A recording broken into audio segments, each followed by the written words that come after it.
ओम नमो भगवते वासुदेवाय। ओम नमो भगवते वासुदेवाय। ओम नमो भगवते वासुदेवाय। ओम ज्ञानतिमिरान्धस्य ज्ञानाञ्जनशलाकया चक्षुरुन्मिलितं तस्मै नमो विष्णुपदाय कृष्णप्रेष्ठाय भूतले श्रीमते भक्तिवेदान्त स्वामी नामिने नमस्ते सरस्वती देवी गौरवाणी प्रचारिणे विशेषज्ञादिकाचार्य श्री कृष्ण चैतन्य प्रभु नित्यानंद अद्वैत वेदांत श्रीवासादि गौर भक्तवृंद। हरे कृष्ण कृष्ण हरे राम हरे राम राम राम।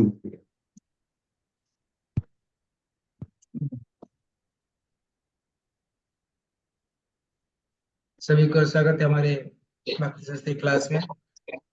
तो आज देखेंगे 14 चैप्टर अध्याय 14 है कि नहीं, प्रकृति के 3 गुण, उसको बोलते कि संस्कृत में गुणत्रय विभाग योग। तो 13 अध्याय में एक की वर्सेस की श्लोका था।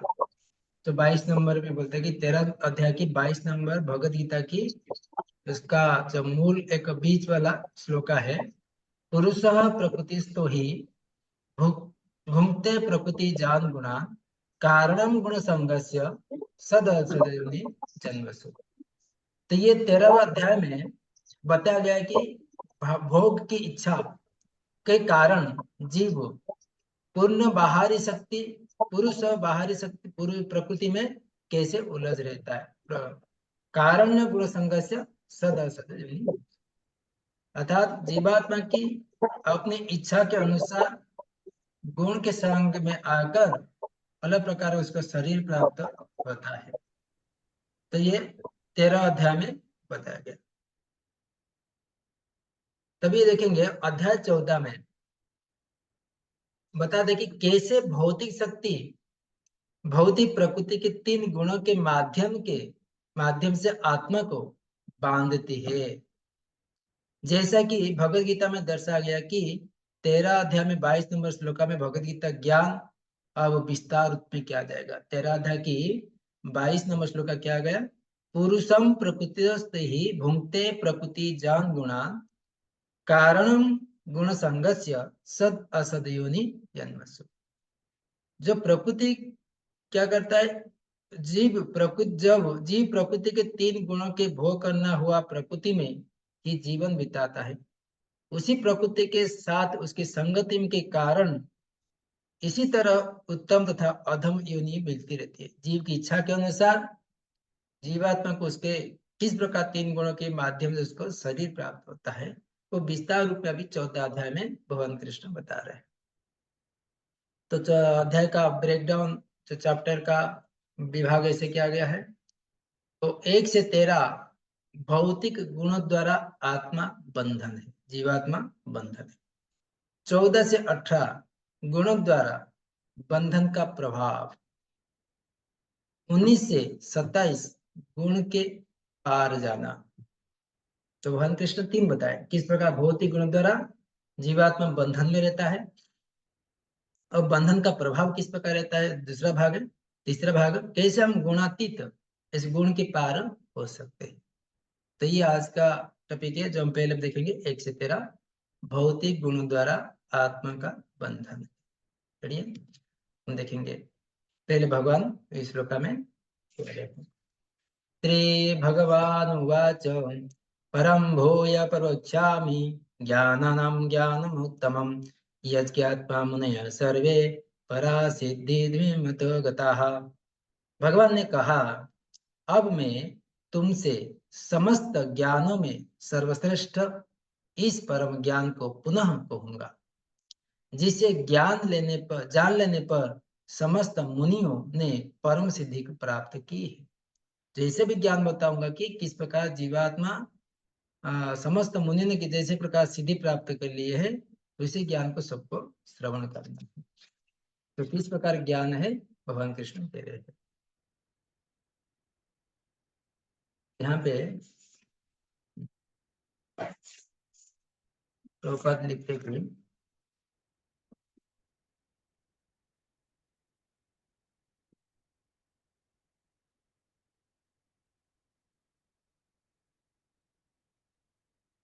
प्रभुपाद तात्पर्य में लिखते कि 7वें अध्याय में से लेकर 12वें अध्याय तक श्री कृष्ण परम सत्य भगवान के विषय में विस्तार से बताते, 7वें से 12वें अध्याय तक। अब भगवान स्वयं अर्जुन को और आगे जाने दे ज्ञान दे रहे हैं। यदि कोई इस अध्याय को दार्शनिक चिंतन द्वारा भलीभांति समझ ले तो उसे भक्ति का ज्ञान हो जाएगा।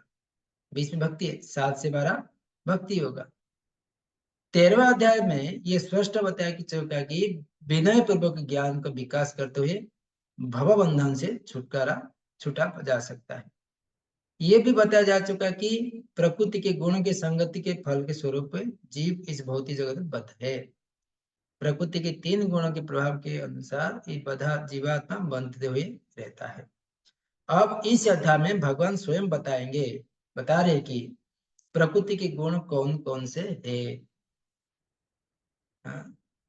वे किस प्रकार क्रिया करते हैं, किस तरह बांधते हैं और किस तरह मुख्य प्रदान करते हैं। 3 उनको याद रखना है। तो भगवान कृष्ण अध्याय में क्या क्या करते हैं, ये तात्पर्य में आपको उनको ध्यान देना पड़ेगा।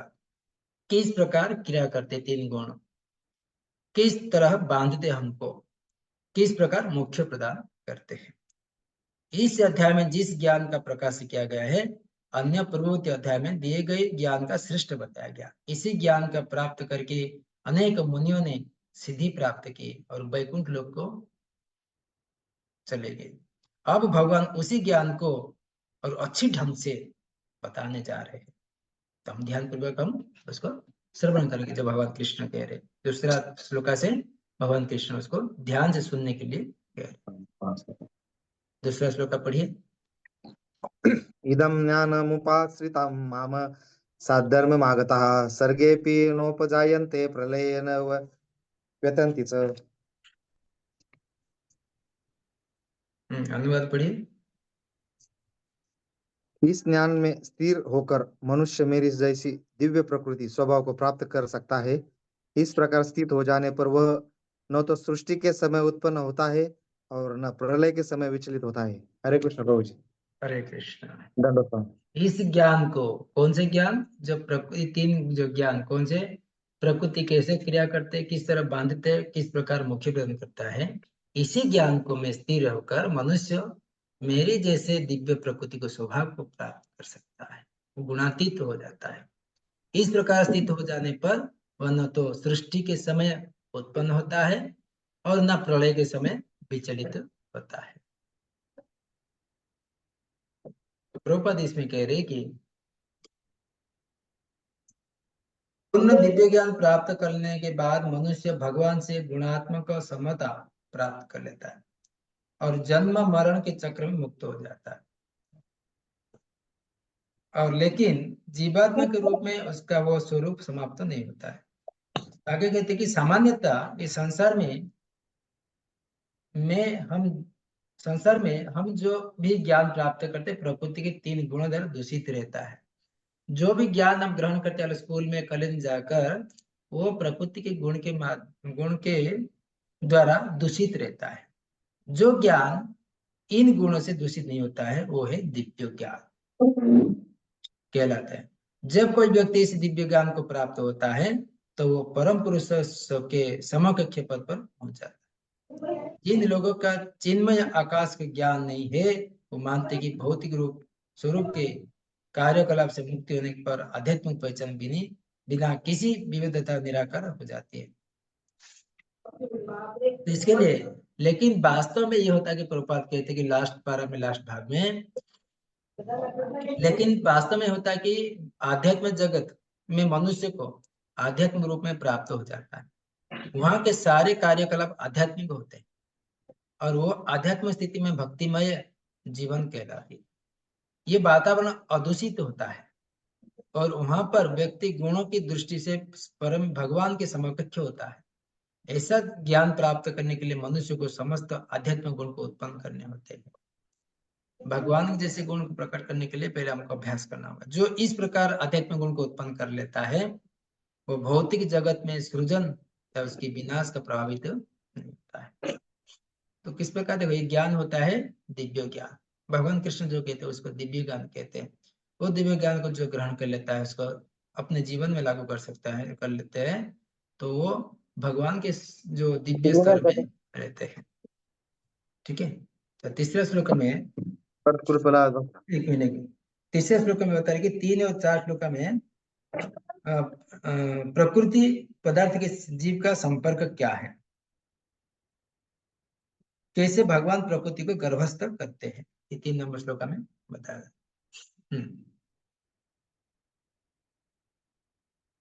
हरे कृष्ण। 3 नंबर श्लोक पढ़िए। सत्त्वं रजस्तम इति गुणा प्रकृति संभवा निबंधन्ति महाबाहो देहे देहिनमव्ययम्। भौतिक प्रकृति 3 गुणों से युक्त है।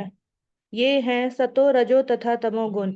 हे महाबाहु अर्जुन, जब शाश्वत जीव प्रकृति के ये संसर्ग कौन में सा पढ़ आता रहे है। आप गलत पढ़ रहे हैं माता जी। सॉरी माता जी। यस। 14 लेसन का पढ़ना है।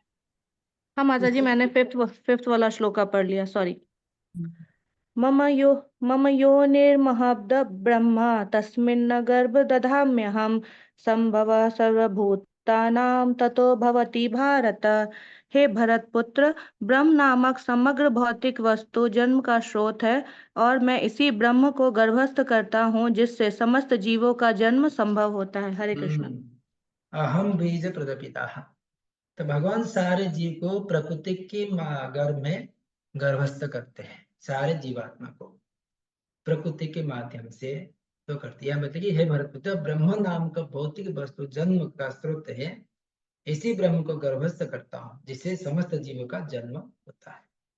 तो भगवान कृष्ण सभी जीवात्मा को आना चाहते हैं भौतिक संसार में, तो ये प्रकृति के माध्यम से जीव को अंदर निक्षेप करते हैं।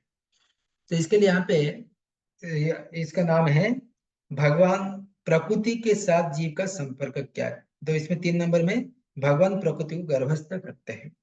तो यहाँ पे आता कि भौतिक प्रकृति गर्भ है जिसे गर्भस्थ करता हूं, तो जिससे समस्त जीव का जन्म संभव होता है।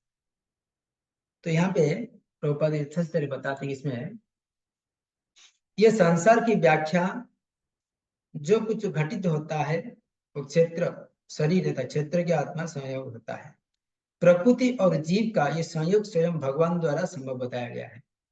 महतत्व के समग्र ब्रह्मांड का संपूर्ण कारण है भौतिक कारण समग्र वस्तु जिसमें प्रकृति 3 गुण रहते हैं। कभी कभी ब्रह्म कहलाते। परम पुरुष इसी समग्र वस्तु को गर्भस्थ करते हैं, जिसके मुंडक उपनिषद में कहा गया, तस्मादेद ब्रह्म नाम रूपस्थ जायते। परम पुरुष उस ब्रह्म को जीवों को बीज के साथ गर्भस्थ करता है। पृथ्वी, जल, अग्नि, वायु आदि 24 तत्वों को भौतिक शक्ति है। ये भौतिक शक्ति क्या है? 24 तत्वों से बना हुआ है। और महत ब्रह्म अर्थात भौतिक प्रकृति अव्यय है। जैसा कि 7वें अध्याय में बताया चुका है कि इसमें एक अन्य परा प्रकृति जीव होती है। भगवान की इच्छा से ये परा प्रकृति भौतिक अपरा प्रकृति मिला दी जाती है, जिसके बाद भौतिक प्रकृति सारे जीव उत्पन्न होते हैं। प्रकृति के अंदर जीवात्मा को निक्षेप किया जाता है, उसको बोलते गर्भस्थ करते हैं। बिच्छू अपने अंडे को ध्यान को ढेर में देती है, और कभी कभी ये कहा जाता है कि बिच्छू धान से उत्पन्न हुई है कि नहीं? ये देखिए,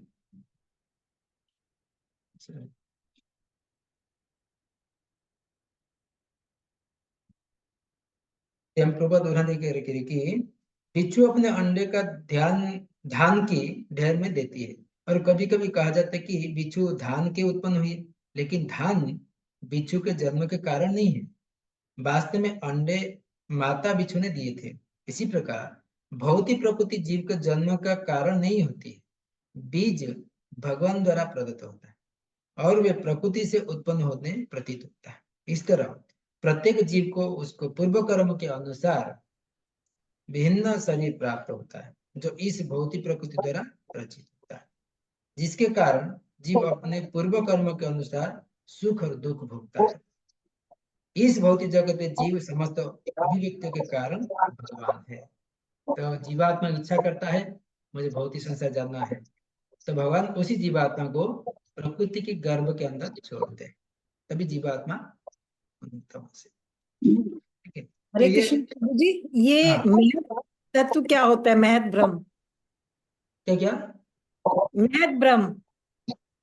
ब्रह्म उसको ब्रह्म बोलते हैं जिसको, जैसे कि उनका भगवान के यहाँ पे प्रोपा लिखते हैं ब्रह्म अर्थात यहाँ पे ब्रह्म नाम रूपन जायते, परम पुरुष उस ब्रह्म को, जो ब्रह्म अर्थात जो बीज का बीज प्रदपिता बोलते हैं, जो बीज का है उसको ब्रह्म कहते तो ये महत ब्रह्म लिखा हुआ है, तो ये बीज है। हैं। हाँ बीज है, जो बीजों के साथ गर्भस्थ करता है, जो प्रकृति के माध्यम से बीज को छोड़ते भगवान, उसको ब्रह्म कहते हैं। ओके, थैंक यू प्रभु जी। तो इस प्रकार, तो यहाँ पे भगवान 4 नंबर श्लोक में कहते हैं कि समस्त जीवों के कृष्ण पिता है और प्रकृति माता है। तो प्रत्येक जीवात्मा 84 लाख योनि की जो जीवात्मा है, सबके पिता कौन है? अहम बीज प्रद पिता, भगवान सबके पिता है और प्रकृति होता है माता है। तो ये 4 नंबर श्लोक में कह रहे भगवान कृष्ण। पढ़िए। सर्वयोनिषु कौन्ते मूर्त्या सम्भावन्ते या तासां ब्रह्मा मद्द युद्धो निरहं बीज प्रदा पिता।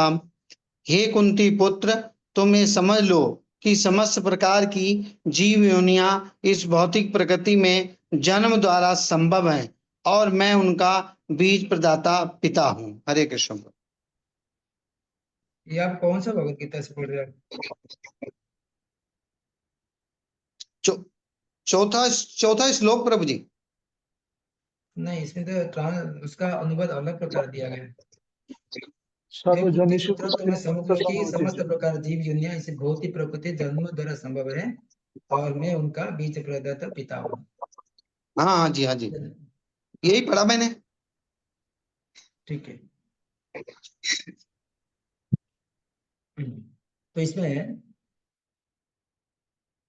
प्रभुपाद लिखते हैं भगवान कृष्ण बीज प्रदाता पिता है।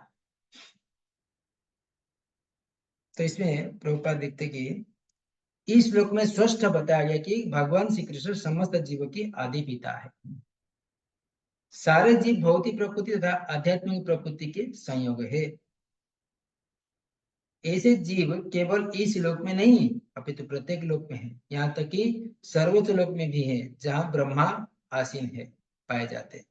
जीव सर्वत्र, पृथ्वी जल अग्नि भीतर भी जीव है। ये सारे जीव माता भौतिक प्रकृति तथा बीज प्रदाता कृष्ण के द्वारा प्रकट होते हैं। तो जीव भौतिक संसार कैसे प्रकट होते हैं? भगवान कृष्ण प्रकृति के माध्यम से गर्भस्थ करते, तभी जाकर प्रत्येक जीवात्मा अलग अलग शरीर लेकर जन्म लेते हैं। तो सृष्टि काल में अपने पूर्व कर्म के अनुसार विविध रूप का प्रकट होते हैं। तो इस प्रकार भगवान अहम बीज प्रदपिता, सारे जीवों का जो बीज प्रदान करने वाला प्रकृति के माध्यम से भगवान कृष्ण है। तभी 5 से 9 श्लोक की ये भौतिक गुण किस प्रकार शुद्ध जीव को बांधते हैं, अभी देखेंगे। ये जीवात्मा तो भौतिक संसार में आ गया, प्रकृति माता हो गए, भगवान कृष्ण सबके पिता हो गए। तो इस भौतिक संसार आने के बाद ये जो बद्धात्मा अलग अलग शरीर प्राप्त हुआ, तो उसको कैसे बंधन में रखता है प्रकृति। हरे कृष्णा प्रभु जी, दंडवत प्रणाम। इस श्लोक में प्रभु जी एक शब्द आया है कि भौतिक प्रकृति तथा आध्यात्मिक प्रकृति के संयोग हैं। तो बीज प्रदाता पिता श्री कृष्ण भगवान हैं, ये भौतिक प्रकृति के साथ तो हुए और आध्यात्मिक प्रकृति भगवान कृष्ण ही हुए तब ना। भौतिक प्रकृति, हाँ भौतिक प्रकृति होता है प्रकृति, आध्यात्मिक प्रकृति जो भगवान कृष्ण। थैंक यू प्रभु जी। हरे कृष्ण। 5वां पढ़ना है ना? हाँ 5 वर्ष। सतत्वं रजस्तम इति गुणाः प्रकृति संभवाः निबध्नान्ति महाबाहो देहे देहन्मव्ययम्। भौतिक प्रकृति 3 गुणों से युक्त है, ये है सतो रजो तथा तमोगुण। हे महाबाहु, अर्जुन, जब शाश्वत जीव प्रकृति के संसर्ग में आता है तो वो इन गुणों से बंध जाता है। हरे कृष्ण। कारण गुण संघर्ष सद योनि येन। जब जीवात्मा भौतिक संसार में आता है प्रकृति के पुत्र के रूप में, तो प्रकृति का एक 3 गुण है, भौतिक प्रकृति का 3 गुण है जो युक्त है, तो सत्व गुण, रजोगुण, तमोगुण। ये 3 गुणों से उसको 3 रस्सियां में बंध जाता है। तो यहाँ पे प्रभुपाद भी लिखते हैं, प्रभुपाद लिखते हैं, दिव्य होने के कारण जीव इस भौतिक प्रकृति कुछ भी लेना देना नहीं है। जीवात्मा दिव्य है, भगवान के अंश है, फिर भी भौतिक जगत द्वारा बद्ध हो जाने के कारण वो प्रकृति के 3 गुण के जादू के वशीभूत होकर कार्य करता है। क्योंकि जीव के प्रकृति के विभिन्न अवस्थाओं में अनुसार भिन्न भिन्न प्रकार शरीर मिले थे, अतएव उसी प्रकृति के अनुसार कर्म करने के लिए प्रेरित होते हैं, वही उनके प्रकार के सुख दुख का कारण बनता है।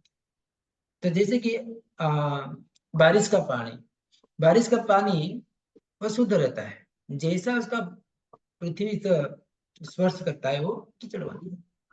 उसी प्रकार प्रत्येक जीवात्मा भगवान के अंश होते शुद्ध रहता है। जिस प्रकार भौतिक संग में भौतिक गुण के अंदर अधीन में आ जाता है, प्रकृति के माध्यम से गर्भस्थ हो जाता है, वो बोलते कि उसको 3 रजोगुणी, सत्वगुणी, तमोगुणी से बंधन में बंध जाता है, तो सब दूषित हो जाता है,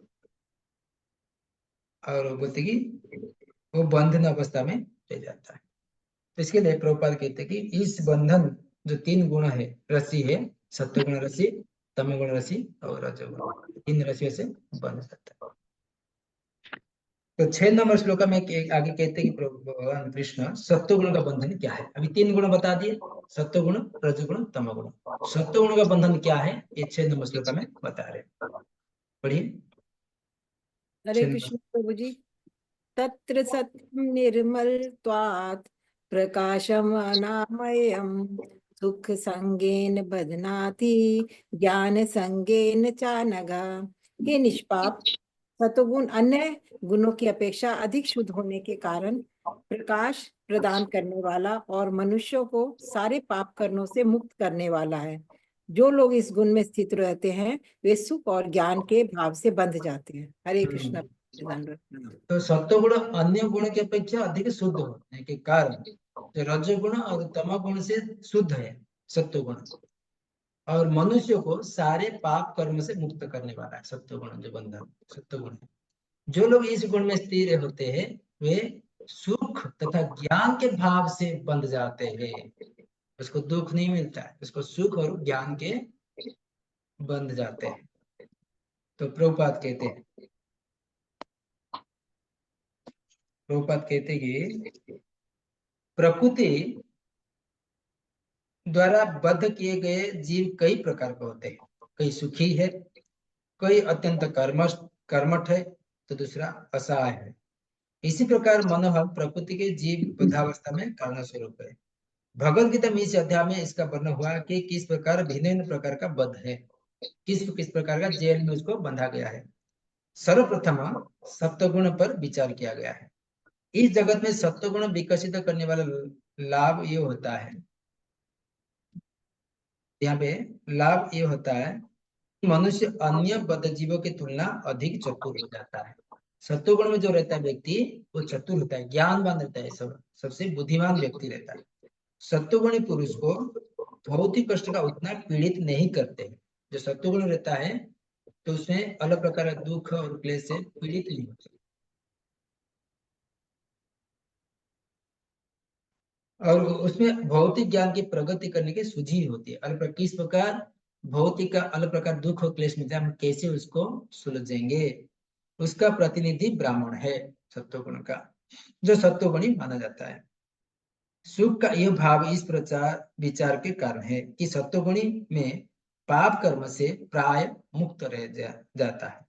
वास्तव में वैदिक साहित्य में कहा गया कि सत्वगुण का अर्थ है कि अधिक ज्ञान, अधिक सुख का अधिक अनुभव करता है। सारी कठिनाई यह कि जब मनुष्य सत्वगुण में स्थित होता है उसे ऐसे अनुभव होता है कि ज्ञान में आगे है, अन्य अपेक्षा श्रेष्ठ है। इस प्रकार उस बद्ध में हो जाता है। इसके उदाहरण वैज्ञानिक तथा दार्शनिक है। उनमें से प्रत्येक को अपने ज्ञान का गर्व रहता है और चूंकि अपने रहन सहन का सुधार लेते हैं, अतएव उन्हें भौतिक सुख की अनुभूति होती है। बद्ध जीवन अधिक सुख का वो भाव उन्हें भौतिक प्रकृति गुण को बांध देता है। अतएव वे सत्वगुण में रहकर कर्म करने के प्रति आकृष्ट होते हैं, और जब तक उसी प्रकार कर्म करने का आकर्षण बना रहता है, तब तक उसी प्रकार न किसी प्रकार के शरीर धारण करना होता है। इसी प्रकार उनकी मुक्ति की या वैकुंठ लोक जाने की कोई संभावना नहीं रहती। वे बारंबार दार्शनिक वैज्ञानिक कवि बनते रहते और बारंबार जन्म मृत्यु दोष को बांध रहते। सत्वगुण में रहने से भी उनका छुटकारा नहीं मिलता है ना। लेकिन माया मोह के कारण वे सोचते कि इस प्रकार जीवन आनंदप्रद है। लोग को कई के लोग रहते हैं, हमको कुछ दुख नहीं मिल रहा है, हमको आनंद मिल रहा है, वो सत्वगुण में रहते हैं, परंतु उनको सुख का अनुभव होता है। बोलते कि वो इस प्रकार पूजा लाभ प्रतिष्ठा में ज्ञान के कारण सत्वगुण रहते हैं और वो लोगों को सुख मिलता है, परंतु वो माया मोह के कारण सोचते कि इस जीवन को सबसे आनंदमय है। तो ये सत्वगुण का बंधन। तभी देखेंगे वो जी यहाँ पे एक क्वेश्चन है। हाँ, वो जी सत्वगुण में यहाँ बद्ध अवस्था में सोचना कैसे आता है? तो सत्वगुण में है तो कौन अहम कौन भाव आ जाता है, अहम भाव आ जाता है, मैं ये अच्छा हूँ, मेरा अहंकार तो आ जाता है, तमोगुण तो भाव आ जाता है नहीं, ना। सत्वगुण का अहंकार, मैं एक ज्ञानी हूँ, वो अहंकार अलग अहंकार है। भले मैं कुछ मेरे पे साथ में ये दुख मिल रहा है, उसमें नहीं जाना है, उसको ज्ञान रहता है कि इसमें दुख है, ये गलत है, तो इसमें जाते नहीं है लोग। तो है वही अहंकार है, लेकिन उसका अलग अलग स्तर है कि मैं जानकर मुझे मिलता है, मैं उसको जगह पे जाऊंगा, मैं दुख भोगूंगा, इसके लिए जाते नहीं। तो ये अहंकार, बोले कि मैं इसमें आनंद हो, मैं उधर जाऊंगा। तो ये उनका मतभाव होता है। ये भी एक प्रकार का बंधन है। हाँ, ये तो बंधन है। तो हाँ, सत्वगुण में जाके बंधन में रहे तो फायदा क्या? हाँ, सत्वगुण अर्थात वो तमोगुण और रजोगुण से ऊपर है। 3 गुण है, तो सत्वगुण रजोगुण तमोगुण से भी श्रेष्ठ है। लेकिन जो फिर रजोगुण मुक्ति नहीं। तमोगुण रहते हैं, उनको ज्ञान नहीं रहता क्या गलत है क्या सही, उनको किसी ज्ञान नहीं रहता। सत्वगुण में रहता है, उनको ज्ञान रहता है कि ये अच्छा है बुरा है, ये खराब है, उसे नहीं जाना है, उसे हमको यहाँ में ठीक है, तो उसको ही बोलते हैं हम आनंद मिलता है, बोलते हैं सत्वगुण वाले बोलते तो वो तो प्रभु जी ब्राह्मण हुए, और फिर ये वैज्ञानिक वगैरह उनको तो पैशन मतलब होता है कि भाई ऐसे करना है हमको, वो हैं। नहीं, करना वो है। इधर ही प्रभुपाद लिखते कि ब्राह्मण का गुण है सत्वगुण का, लेकिन उन्होंने जो ज्ञान अर्जन किया, बड़े बड़े जो वो गवेषणा करना, बड़े बड़े से रिसर्च करना, तो बुद्धि जो होता है वो दिमाग करते हैं, वो बोलते हैं कि ये सत्वगुण बोलते हैं, बुद्धि जो लगाते हैं। अच्छा। रजोगुण और तमोगुण वाले व्यक्ति बुद्धि लगा नहीं सकते, वो अलग प्रकार का मेहनत करेंगे, अपने कुकर्म करेंगे, वो सब तमोगुण में आता है। रजोगुण में पैशन में बिजनेस करेंगे, वो करेंगे, लेकिन जो बुद्धि लगाते हैं, बड़े बड़े साइंटिस्ट लोग, बड़े बड़े लगाते हैं, बड़े डॉक्टर लोग लगाते हैं, तो उनका बुद्धि अलग है। रजोगुण का प्रभाव सत्वगुण में आता है, रजोगुण और वो सत्वगुण बीच में रहता है कि नहीं? जो बुद्धि को प्रोपाद उदाहरण देकर बता रहे, ठीक है। हरे कृष्णा। हरे कृष्ण। तो अभी देखेंगे भगवान कृष्ण कह रहे कि रजोगुण प्रभाव वाले व्यक्ति कैसे बंधन में बनते हैं। 7वां नंबर श्लोक में रजोगुण का बंधन। हरे कृष्णा प्रभु जी। लेकिन बोलते हैं कि शास्त्र में हम लोग, सॉरी, हाँ हरे कृष्णा प्रभु जी, बोलते हैं कि तीनों गुणों से हमें ऊपर उठना है। हाँ, इसके लिए तो बोल रहा हूँ, इस सत्वगुण की हमको नहीं चाहिए। वो आगे बताए भगवान कृष्ण, इस ये तीनों गुण है, तमोगुण रजोगुण सत्वगुण, उससे भी परे हमको कैसे पार है। ये 3 गुण के कैसे बंधन में बनते हैं, उसका अलग अलग कैटेगरी किए है, और किस प्रकार उसको कष्ट मिलता है, बंधन में बंधते हैं। तो लास्ट में श्लोक हम बताएंगे अध्याय में हमको कैसे इस 3 गुण से परे जाना है, वो बताएंगे, ठीक है। हाँ भाई, रजोगुण का निर्गुण पढ़िए। स्तर। रजोगुण का बंधन पढ़िए 7 नंबर से। रजोरागात्मक विद्धि तृष्णा संगम समुद्रवम तन्निबध्नाति कौन्तेय कर्म संगेन देहिनाम।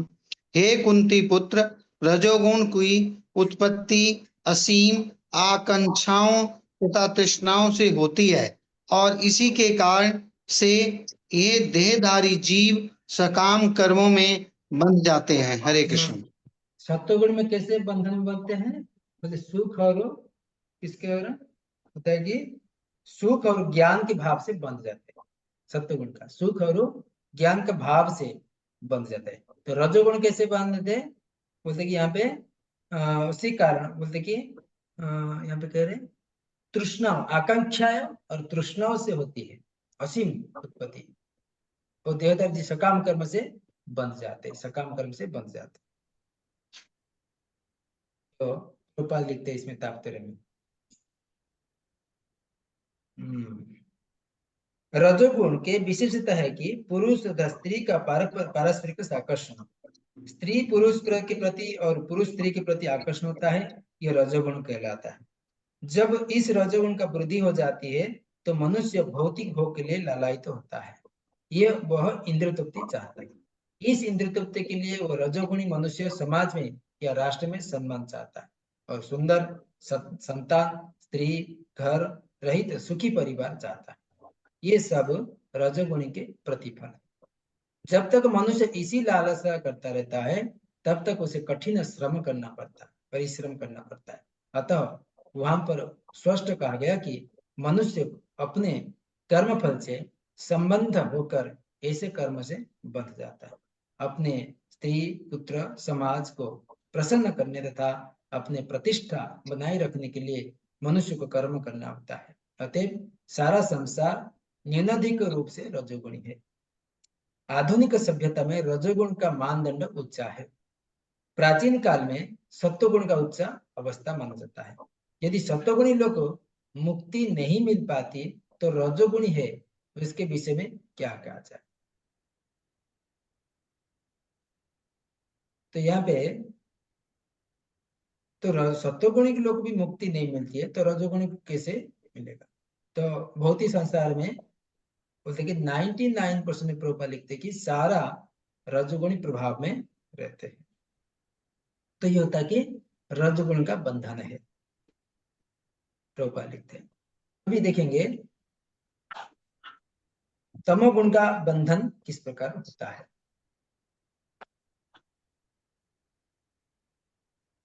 कोई पढ़िए तमोगुण का बंधन।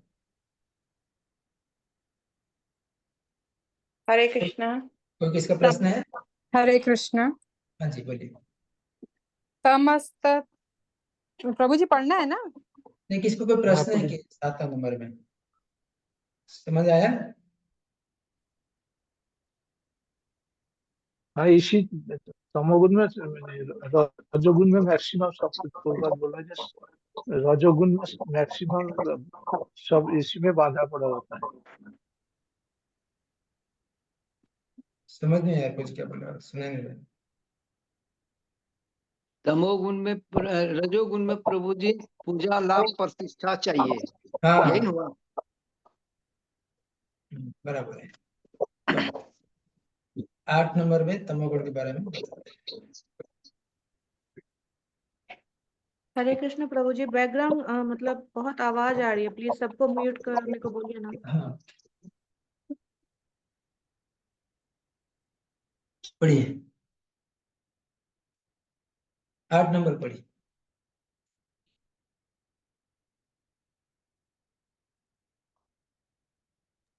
हरे हरे कृष्ण। कृष्ण। हाँ जी। तस्मत्व ज्ञानजम विद्धि मोहनम सर्वदेहिनाम प्रमाद आलस्य निद्रा विस्तृति भजन्ति भारत। हे भरत पुत्र, तुम जान लो कि अज्ञान से उत्पन्न तमोगुण समस्त देहधारी जीवों का मोह है। इस गुण के प्रतिफल पागलपन, आलस तथा नींद है जो बद्ध जीव को बांधते हैं। ये है हरे कृष्ण। तमोगुण का बंधन है। तमोगुण का बंधन क्या है? पागलपन है, आलस है और नींद है। ये तमोगुण का बंधन।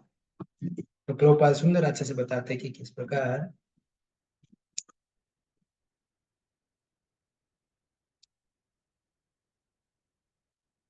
इस श्लोक में तू शब्द प्रयोग उल्लेखनीय। इसका अर्थ है कि तमगुण देहधर जीव अत्यंत विचित्र गुण है। ये तमगुण वाले, ये तमगुण का सर्वथा विपरीत है। सत्वगुण में ज्ञान का विकास से मनुष्य जान सकता है कि कौन क्या है, लेकिन तमगुण तो इसके सर्वथा विपरीत होता है। जो भी तमगुण में फेर में पड़ता है वो पागल हो जाता है, और पागल पुरुष ये नहीं समझ पाता है कि कौन क्या है। यह प्रगति करने के बजाय अधोगति को प्राप्त होता है। तो देखो, सत्वगुण रजोगुण तमोगुण, रजोगुण में समझ सकते हैं थोड़ा सा हमको आगे बढ़ना है। तमोगुण तो इतना कहता है कि अधोगति उसका होता रहता है। वैदिक साहित्य में तमोगुण की परिभाषा इस प्रकार की गई कि अज्ञान के वशीभूत होने के पर कोई मनुष्य किसी वस्तु से यथारूप नहीं समझ पाता है। उदाहरणतः प्रत्येक व्यक्ति देखता है कि उनका बाबा मरा है, अतः वो मरेगा। मनुष्य मरते हैं, उनकी संतान भी मरेंगे, अतः मृत्यु ध्रुव है। फिर भी लोग पागल होकर धन संग्रह करते हैं और नित्य आत्मा की चिंता किए बिना अहर्निश से खोटा श्रम करते हैं। यह पागलपन ही तो है। अपने पागलपन में आध्यात्मिक ज्ञान में कोई उन्नति नहीं कर पाते। ऐसे लोग अत्यंत आलसी होते हैं। जब उन्हें आध्यात्मिक ज्ञान में सम्मिलित होने के लिए आमंत्रित किया जाता है, अधिक रुचि नहीं दिखाते। वे रजोगुणी व्यक्ति की तरह क्रिया नहीं करते और वो आध्यात्मिक रुचि नहीं रखते, फिर भी और बोलते कि रजोगुणी व्यक्ति की तरह भी सक्रिय नहीं रहते। अतएव तमोगुण में लिप्त व्यक्ति का एक अन्य गुण ये भी वो आवश्यकता अधिक सोता है। 6 घंटे का नींद पर्याप्त है रूपा लेते, लेकिन ऐसा व्यक्ति दिन भर 10-12 घंटे तक सोता है। ऐसा व्यक्ति सदैव निराश प्रतीत होता है और भौतिक द्रव्य तथा निद्रा के प्रति व्यसनी बन जाता है। यह है तमोगुणी व्यक्ति का लक्षण। तो ये हो गया 3 गुण का प्रभाव। सत्वगुण में कैसे होता है, लोग रहते हैं। रजोगुण में किस तरह होता है, बंधन बनते हैं। और तमोगुण के लोग कैसे रहते हैं। ठीक है, तभी हाँ बोले, कोई किसका प्रश्न है? तो अभी सारांश में 3 श्लोकों का सत्वगुण रजोगुण तमोगुण, सारांश में क्या है? सत्वगुण सुख से बंधता है, रजोगुण सकाम कर्म से, तमोगुण मनुष्य ज्ञान आवृत कर उसे पागलपन से बंधता है। रजोगुण सत्वगुण क्या है? सुख से बंधता है, सुख का रसी है। रजोगुण सकाम कर्म का रसी है, और तमोगुण पीछे से आवाज आ रहा है। पागलपन का से बांधता है। ठीक है, ये याद रखना हमको। हरे कृष्ण। तो भी देखेंगे 10 से 13 एक गुण की प्रधानता का पहचान क्या है। तो एक एक पहचान क्या है एक एक गुण का, सत्वगुण रजोगुण तमोगुण, उसके होने के हमारे जिसके अंदर सत्वगुण है किस प्रकार रहता है, रजोगुण किस प्रकार रहता है, व्यक्ति उसका वृद्धि होने पर किस प्रकार कार्य करता है, तमोगुण वृद्धि होने पर क्या कार्य होता है, तो हम देखेंगे किस प्रकार। अभी तक किसका कोई प्रश्न है, संशय पूछ सकता है।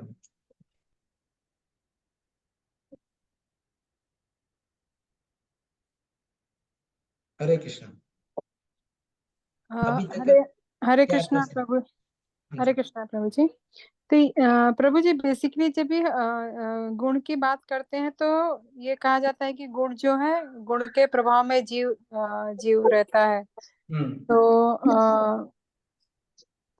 जीव का जो भी एक्शन है वो अगर गुण के प्रभाव में रहता है तो फिर ऐसा क्यों कहा जाता है कि जीव जो है उसके लिए जिम्मेदार होता है अपने नहीं एक्शन के लिए?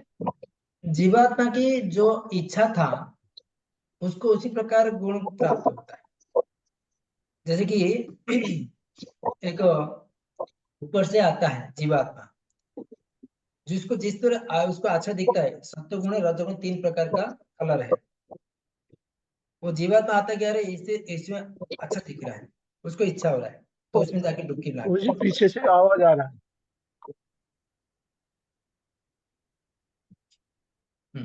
देखो, जब भी जीवात्मा भौतिक संसार में गिरते हैं बारिश के बूंद से, तो जीवात्मा सोचता है कि 3 गुण है, सत्वगुण रजोगुण 3 गुण का एक कुंड है। तो सत्वगुण जो जीवात्मा रहता है कि अरे नहीं इसमें आनंद मिलेगा, तो आनंद कुंड में डूबता है। और रजोगुण वाले अरे नहीं मुझे इसमें आनंद मिलेगा, तो उसमें डूबता है। तो अपने इच्छा के अनुसार जीवात्मा को उसी गुण के अंदर बांधना पड़ता है। भगवान उसको स्वतंत्र दे दिए, तुमको जिस तरह का जाना है भौतिक संसार में जाओ। तो उसमें लेकिन हरे कृष्णा प्रभु जी, एक हाँ जी, ही व्यक्ति का तो तीनों गुण तो अप डाउन होता ही रहता है, वो कैसा होता है? जीव का एक ही जीव के अंदर तो तीनों गुण अप डाउन होता रहता है, कभी ये ज्यादा होता है, वो कम होता है, ये ज्यादा होता है, ऐसा हाँ, होता है। उसका कारण क्या है? तो उसका कारण जब ये हमारा इच्छा, कभी तीखा खाने की इच्छा होता है, कभी मीठा खाने की इच्छा होता है, कभी अलग प्रकार से सड़ा हुआ चीज खाने की इच्छा होता है। मतलब वो भी इच्छा का अनुसार ही होता है। हाँ, तो कभी देखो सत्वगुण ज्यादा रहता है उसका, तमोगुण भी उसके अंदर है, कभी तमोगुण उसका ऊपर भी बढ़ जाता है। आगे श्लोक अध्याय में आएगा, 17 अध्याय में आएगा, कभी सत्वगुण बढ़ता है व्यक्ति का, तो सत्वगुण में स्तर में रहता है।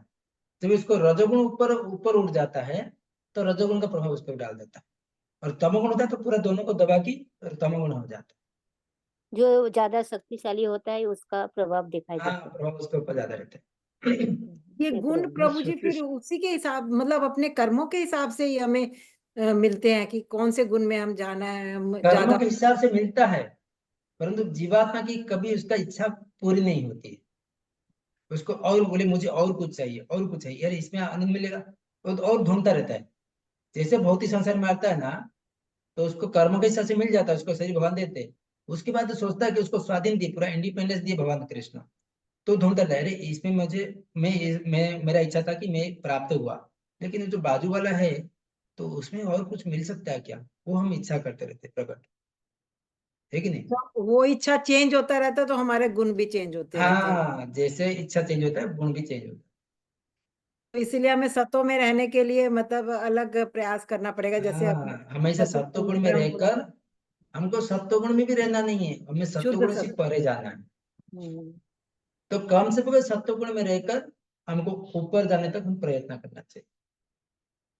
तो ये जो कंडीशन होंगे, जो हमारे सरकमस्टांसेस होंगे, हमें वो चेंज करने पड़ेंगे, हाँ, उसी हिसाब से हमारे गुण अपने चेंज होंगे। आदत को, इच्छा द्वेष समुत है ना द्वंद्व मोहे ना भारत, इच्छा, अपनी इच्छा क्या हो रहा है, जो हमारा इच्छा से हमारा आगे हमारा गुण परिवर्तन होता ओके, थैंक यू प्रभु जी। सतोगुण से ऊपर क्या है प्रभु जी? है। हाँ, सतोगुण से ऊपर शुद्ध सत्व, विशुद्ध सत्व बोलते हैं उसको, जब भगवान वासुदेव सत्व, जो जीवात्मा का असली पहचान सिद्ध सत्व है, वो सत्व उसको शुद्ध सत्व को छोड़ के हमें इसमें आ जाते हैं, जो कि आध्यात्मिक गुण है। तो भक्ति से ही होगा शुद्ध सत्व तो।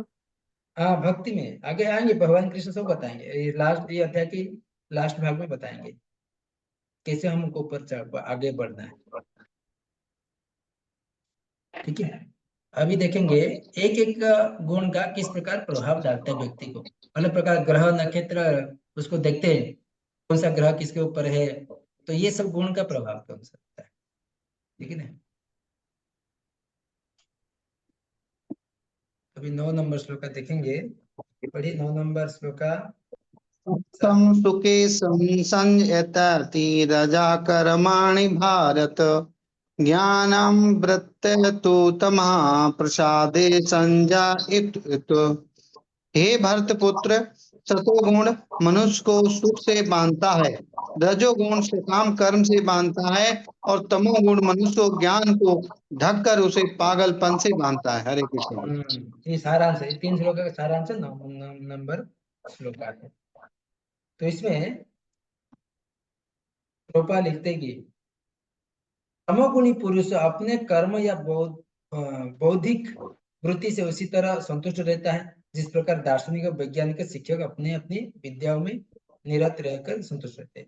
रजोगुणी व्यक्ति सकाम कर्म से लग रह सकता है, यथासंभव धन प्राप्त करके उसी उत्तम कार्य को व्यय करता है, कभी कभी अस्पताल खोलता है, धर्मार्थ संस्था दान देता है, वे लक्षण है। रजोगुणी व्यक्ति के लेकिन तमोगुणी के ज्ञान से ज्ञान को ढक देता है। और तमोगुण में रहकर मनुष्य जो भी करता है वो न तो उसके लिए न किसी अन्य के लिए हितकर होता है। ठीक है, तो ये तमोगुणी, रजोगुणी, सत्वगुणी का प्रभाव। अभी 10 से 11, 13, 10, 11, 12 तो देखेंगे तो उसका सत्वगुण, रजोगुण, तमोगुण का प्रधान कैसे बनता है, कैसे रजोगुण को सत्वगुण को परास्त कर रजोगुण ऊपर ढक देता है, कभी रजोगुण को परास्त कर तमोगुण उसके ऊपर ढक देता है। तो इसके बारे में बताएंगे। ठीक है, 10 तो नंबर प्रभु जी ये कंपटीशन होते रहता है। हाँ? प्रभु जी ये कंपटीशन होता रहता है, गुणों में कंपटीशन होता रहता है ना प्रभु जी, तब हाँ, ये कि तीन गुण का तमोगुण कभी आ जाएगा, तभी कभी गुण, ये रजोगुण, गुण क्यों कभी आता है? क्योंकि हमारे दैनंदिन का अभ्यास द्वारा हम किस प्रकार खाना खाते हैं, आगे 17 अध्याय बताएंगे किस प्रकार खाना खाते हैं, किस प्रकार प्रसाद लेते हैं, और उसके ऊपर हम डिपेंड होता है गुण का चेंज होने के लिए। ठीक है, तो हमारे दैनिक जीवन में, व्यवहारिक जीवन में किस प्रकार हम दूसरे बात करते हैं। 17 अध्याय हमारे अनुद्वेग कर के किस प्रकार वाणी बोलते हैं, किस प्रकार खाना खाते हैं, किस प्रकार कपड़ा पहनते हैं, तो उसी ऊपर सत्वगुण, रजोगुण हमारे मन में आता है। ठीक है, ये पढ़िए 10 नंबर का। रजस्तमस्राभिभूयो सत्वं भवति भारत।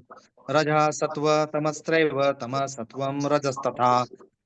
हे भरतपुत्र, कभी कभी सतोगुण, रजोगुण तथा तमोगुण को परास्त करके प्रधान बन जाता है, तो कभी रजोगुण सतो तथा तमोगुणों को परास्त कर देता है, और कभी ऐसा होता है कि तमोगुण सतो तथा रजोगुणों को परास्त कर देता है। इस प्रकार श्रेष्ठता के लिए निरंतर स्पर्धा चलती रहती है। हरे कृष्ण प्रभु। कंपटीशन, सब जगह पे कंपटीशन। यहाँ पे 3 गुण भी हमारी इच्छा के अनुसार, वो भी मैं आगे आ जाऊंगा, मैं आगे, 3 गुण हमारे अंदर है।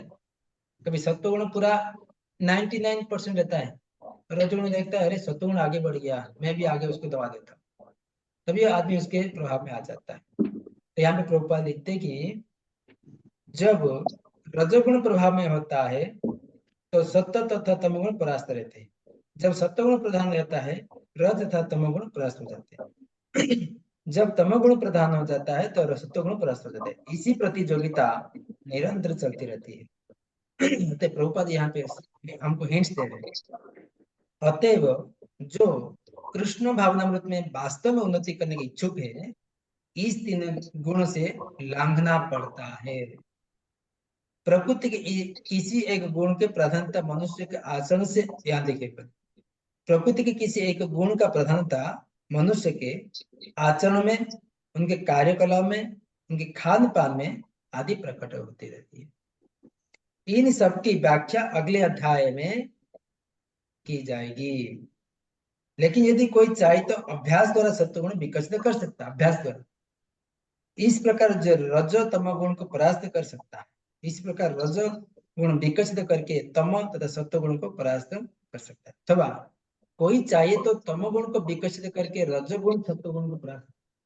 यदि प्रकृति के ये 3 गुण होते हैं, किंतु यदि कोई संकल्प कर लेता है कि सत्वगुण का आशीर्वाद तो मिल ही सकता है, और वो इसे लांघ कर शुद्ध सत्वगुण पर शुद्ध सत्वगुण में स्थित हो सकता है, जिसे वासुदेव अवस्था कहते हैं, जिसमें ये ईश्वर का विज्ञान का समझ सकता है।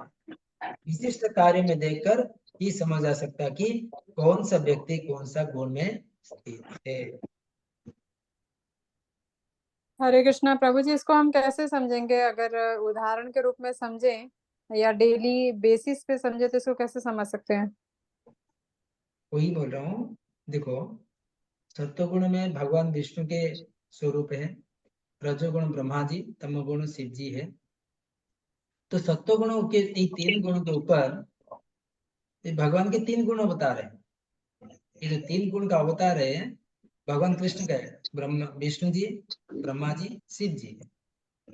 तो इसमें अपने को लाकर वासुदेव अवस्था में जाना है, तो भगवान की शुद्ध भक्ति करना पड़ेगा। हमें अपने अंदर को, चेतना को विकसित करना पड़ेगा मनुष्य को, तभी जाकर हम धीरे धीरे वो वासुदेव सत्व को हम प्राप्त कर सकते हैं। हमको सत्वगुण अवस्था में रहना है, सत्वगुण में। तो इसमें प्रभुपाद लिखते हैं किस प्रकार खान पान होता है सत्वगुण का, तुमको उसको अपनाना है। उसके आचरण को किस प्रकार करता है, सत्वगुण का आचरण क्या है, सत्वगुण का किस प्रकार वाणी बोलना चाहिए, किस प्रकार कपड़ा पहनना चाहिए, किस प्रकार बोलना चाहिए, ये यदि अभ्यास करेंगे हम, तो हम सत्वगुण स्थिति में रहेंगे। और सत्वगुण को अभ्यास करते करते हम शुद्ध सत्व में आगे बढ़ सकते हैं। ठीक है, इसके लिए हमको भगवान के वाणी को सुनना है, पढ़ना है। तो उसी आधार पर, भगवत गीता के आधार पर अगर हम चलेंगे, तब भगवान कृष्ण बोलते कि इस संसार में आने की कोई आवश्यकता नहीं पड़ेगी आपको, ये कहते हैं हमको भगवान कृष्ण। ठीक है, अभी देखेंगे 11, 12, 13। सत्वगुणी व्यक्ति किस प्रकार अनुभव करता है, 11 नंबर में बता रहे हैं। सर्वद्वारेषु देहस्मिन् प्रकाश उपजायते, ज्ञानं यदा तदा विद्याधम सत्वम इति उत। सत्वगुण की अभिव्यक्ति को तभी अनुभव किया जा सकता है जब शरीर के सारे द्वार ज्ञान के प्रकाश से प्रकाशित होते हैं। हरे कृष्णा प्रभु जी। हरे कृष्णा। तो यहाँ पे सत्वगुण पर बुद्धि होने पर 9 द्वार, सत्वगुण बुद्धि होने पर शरीर के सभी 9 द्वार, तब शरीर के सारे द्वार ज्ञान के प्रकाश विकसित। 9 द्वार क्या है, 2 आंखें, 2 कान, 2 नाक, मोह, जनेंद्रिय और गुदा। ज्ञान और स्वरूप के प्रकाश प्रकाशित होते हैं। वस्तु को सही परिप्रेक्ष्य में देखा, सुना, चखा जा सकता है। तो प्रोपा लिखते कि इसमें, हाँ ये लिखते हैं, तो सत्वगुण में सारी वस्तु अपने सही स्थिति में दिखती है, सही सही सुनाई पड़ता है और सही ढंग से उन वस्तु का स्वाद मिलता है। मनुष्य को अंततः तथा ब्रह्म शुद्ध हो जाता है। प्रत्येक द्वार में सुख के लक्षण उत्पन्न दिखते हैं। यही स्थिति होती है सत्वगुण में। ठीक है, तो हम आंखों से भगवान का दर्शन करना है, कानों में भगवान का श्रवण करना है, नाकों में भगवान का सुनना है, मुंह में भगवान के बारे में कीर्तन करना है। तो ये सत्वगुण से आगे बढ़ते जाएगा। हम अभ्यास करते रहेंगे तो शुद्ध सत्व में हो सकते। तो ये सत्वगुण का विकसित। तभी देखेंगे रजोगुण का वृद्धि होने पर हमारा जीवन में क्या होता है। 12 नंबर। ये प्रभु जी, ये 9 जो द्वार है, हाँ, इस पर ज्ञान का प्रकाश कैसे प्रकाशित होता है, उदाहरण वही दीजिए। प्रकाश ना, देखो हमारे 9 द्वार के 2 आंख है, 2 आंखों में अगर वही आंखों को हम अलग प्रकार का मूवी सिनेमा दिखा लगाएंगे, खराब चीज देखेंगे, तो उसमें तमोगुण होता है। वही आंखों को अगर हम करके भगवान का विग्रह दर्शन करेंगे तो सत्वगुण हो जाता है कि नहीं, है कि नहीं। कानों में देखो, मुंह से, मुंह के एक 9 द्वार में एक द्वार है, तो मुंह से भगवान का प्रसाद ग्रहण करना है। उसी मुंह से लोग क्या करते हैं, अलग प्रकार का गंदा चीज खाते हैं, तो तमोगुण ही। तो सत्वगुण में कैसे हमको ज्ञान का विकास मालूम है, जब हम भगवान का प्रसाद ग्रहण करेंगे, भगवान बारे में कीर्तन करेंगे, किसको गाली नहीं देंगे। आगे शब्द आएगा, अनुद्वेग करो वाक्य सत्यम प्रिय ही शब्द। तो सत्वगुण है किस प्रकार वाणी बोलेंगे, उसके ऊपर निर्भर। तो ऐसे अलग अलग द्वार में हम अलग अलग प्रकार का सत्वगुण में ला सकते हैं।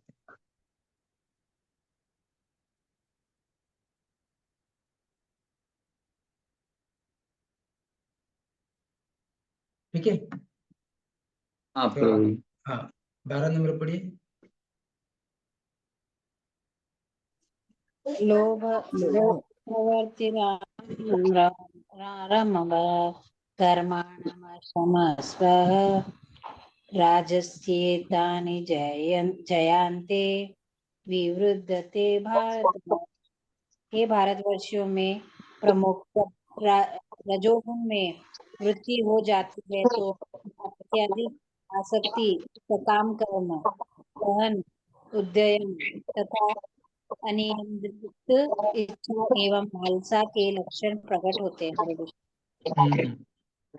तो जब रजोगुण में वृद्धि हो जाती है तो अत्यधिक आसक्ति, भौतिक आसक्ति, सकाम कर्म, गहन उद्यम तथा अनियंत्रित इच्छा और लालसा के लक्षण प्रकट होते हैं।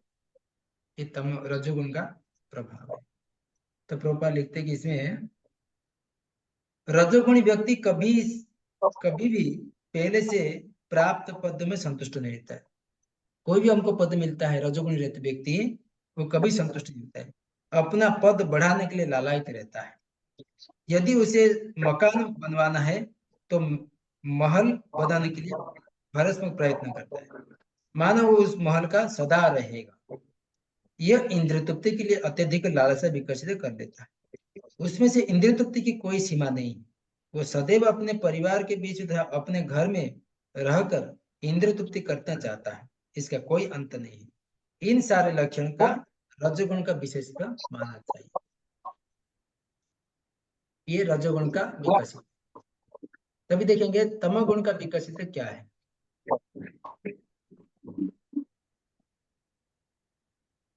नंबर में तमोगुण पढ़िए। तमोगुण का अप्रकाशो आवृत्त से प्रमादो मोह एव चा तम से तानि जयन्ते विवृद्धे कुरु नंदन। जब तमोगुण में वृद्धि हो जाती है तो हे कुरुपुत्र, अंधेरा, जड़ता, प्रमत्ता तथा मोह का प्राकट्य होता है। हरे कृष्ण। तो यहाँ पे जहां पे प्रकाश नहीं है, अंधेरा में रहना चाहते वो ज्ञान अनुपस्थित, इसके लिए हमको गुरु चुनना पड़ता है। हम लोग तमोगुण में रहते हैं। जो तमोगुण में रहते हैं उसको ज्ञान की आवश्यकता। अज्ञान तिमिरांधस्य ज्ञानांजन शलाकया चक्षुरुन्मिलितजेन तस्मै श्री गुरुवे नमः। तमोगुण व्यक्ति हमेशा सोया हुआ रहता है। उसको गुरुदेव आकर उसको सत्वगुण में लाने के लिए प्रयत्न करते हैं। अज्ञान तिमिरांधस्य माने अर्थात पूरा अंधकार में रहता है। तो गुरुदेव आते हैं ज्ञान रूप के अंजन लगाकर उसको सत्वगुण में लाने के लिए प्रयत्न करते हैं। उसी गुरु को हम प्रणाम करना चाहिए। जब तमोगुण व्यक्ति को पास में जाकर उसको ज्ञान का अंजन लगाकर सत्वगुण में अज्ञान के अंधकार से बाहर निकालते, ठीक है नहीं? तो धीरे धीरे हमारा आंख खोलता है गुरु की कृपा से, तभी जाकर हम भक्ति मार्ग में सत्वगुण तरफ आगे बढ़ते हैं। ठीक है। तो इस प्रकार अंधेरे और प्रमत्ता मोह का प्रकट होता है। तो इस प्रकार ये तीन गुण का स्थिर है। तो अभी देखेंगे आगे नेक्स्ट क्लास में गुणों द्वारा बंधन का प्रभाव किस प्रकार और पड़ता है। मृत्यु के बाद सत्वगुण में जो मरता है उसका गंतव्य क्या होता है। रजोगुण में जो अलग प्रकार बोलते ना, अलग प्रकार ग्रह नक्षत्र का प्रभाव है, उसको सत्वगुण रजोगुण तमोगुण ही कहा जाता है। तो ये प्रभाव कैसे मरता है, तो उसका गंतव्य किस प्रकार होता है व्यक्ति का, तो अगली क्लास हम देखेंगे। ठीक है। ओके प्रभु जी। कोई किसका प्रश्न है, संशय है?